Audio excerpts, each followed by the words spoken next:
Je reconnais la députée de Sainte-Rose maintenant. Merci, Monsieur le Président. Alors, ça me fait plaisir de vous saluer tous, Monsieur le ministre, mes collègues de l'opposition, membres de la commission, mes collègues du gouvernement et Monsieur le Président de la commission, oui. Alors, j'en profite aussi pour saluer tous les groupes, les organismes et les citoyens qui nous regardent et qui se préoccupent de près ou de loin du respect des droits de la personne.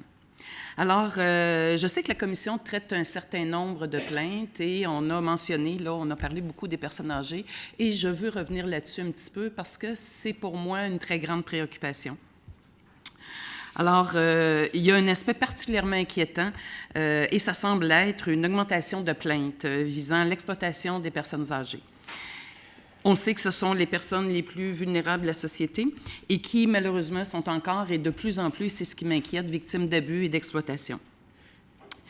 On a parlé tantôt, ça a été soulevé par mon collègue de la deuxième opposition, d'une façon de faire autrement. Alors, et je salue ce que le président de la commission nous a dit, soit sa volonté de mettre en place une équipe spécialisée, notamment pour les abus envers les personnes âgées.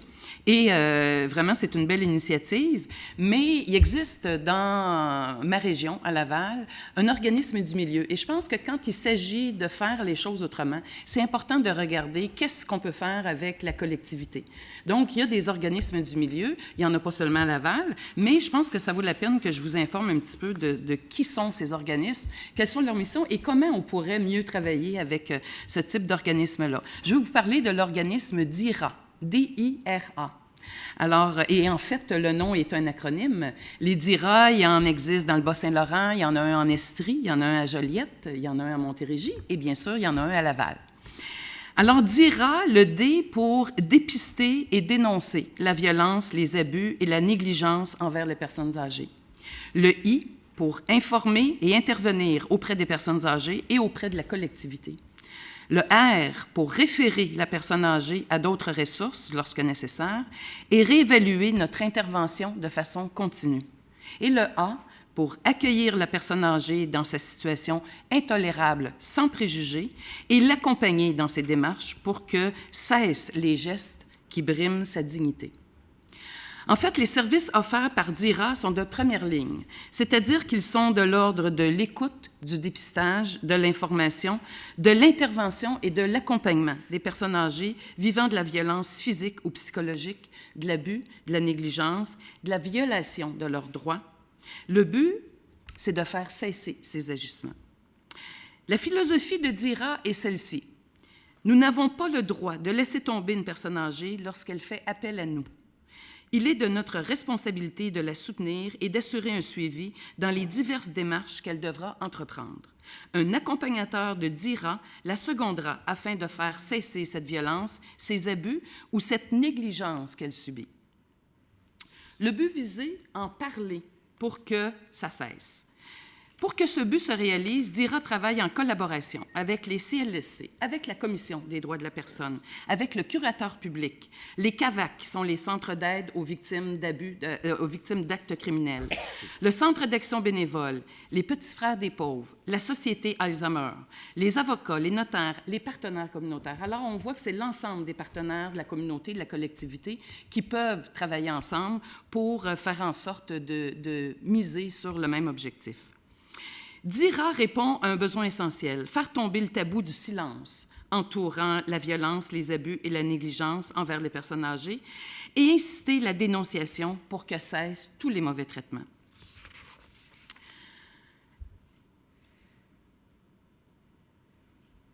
Les personnes âgées victimes d'abus ou d'exploitation ou leurs familles sont certains, lorsqu'elles font appel à un organisme comme DIRA, d'avoir une réponse, d'avoir quelqu'un au bout du fil ou quelqu'un en personne qui va répondre à leurs besoins.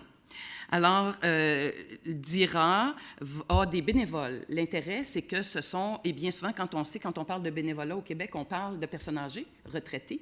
Ce sont, quand on regarde nos bénévoles, disons, la majorité de ces personnes. Alors, il y a des personnes âgées à DIRA qui sont bénévoles et qui vont s'occuper d'accompagner les personnes dans le besoin.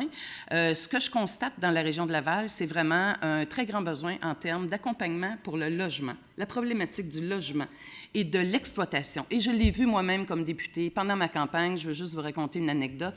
J'ai visité des personnes et je suis arrivée dans une résidence privée, dans un immeuble locatif. Je ne parle pas d'un CHSLD, je parle d'un immeuble locatif.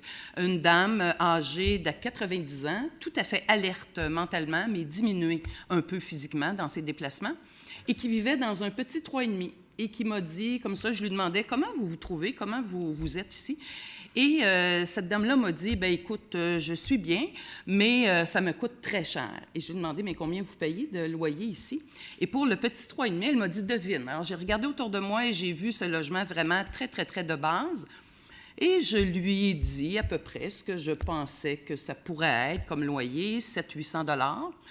Et elle m'a dit, elle est partie à rire, et elle m'a dit, je paye 2800 $ de loyer dans ce logement.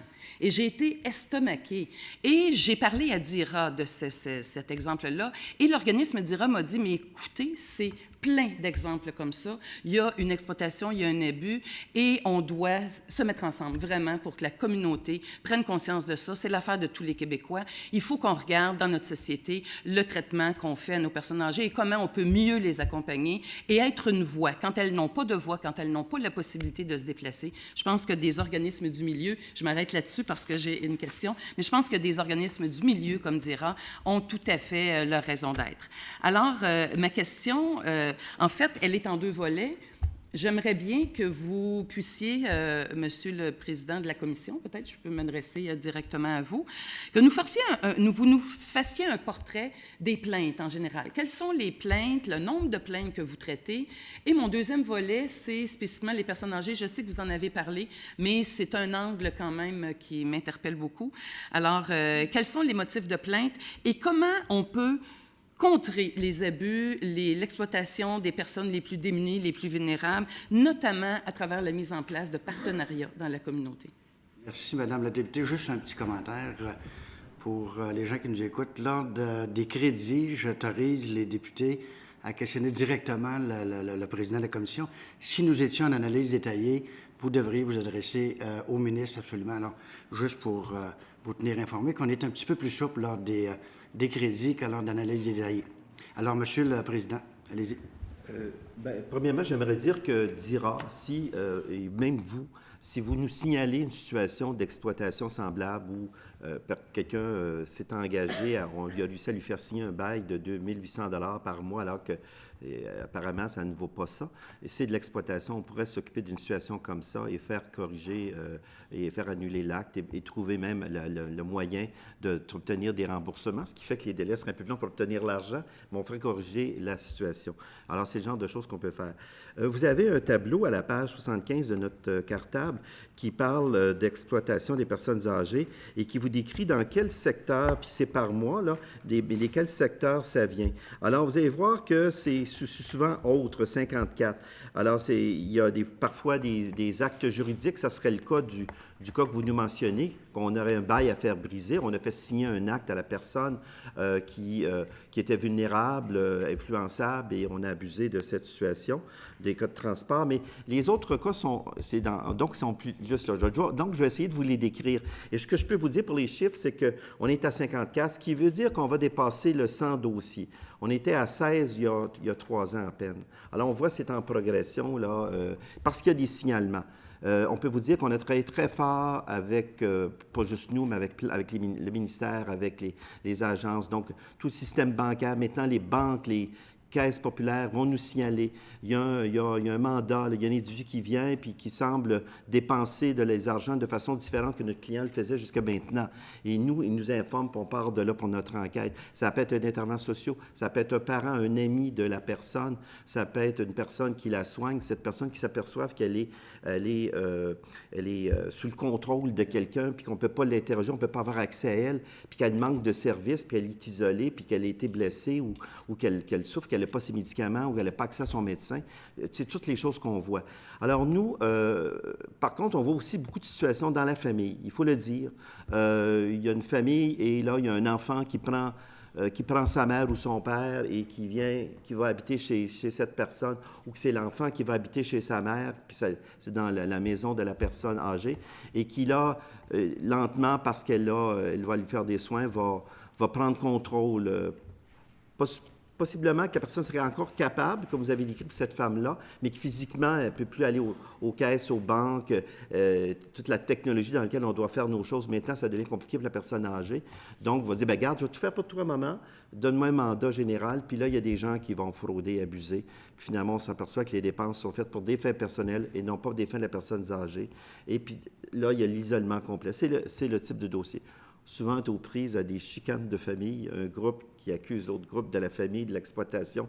Là, on s'aperçoit que là, c'est un nouvel exploiteur, puis que l'exploiteur avant, c'était l'autre frère, l'autre sœur. Alors, vous voyez, c'est des situations que l'on voit. Mais parfois, c'est des étrangers. On se retrouve avec des personnes qui sont sans enfants, qui font confiance à quelqu'un, qui tout d'un coup, s'approche de cette personne et qui trouve le moyen de la convaincre, de lui faire confiance, et qui trouve à obtenir ses mandats, etc.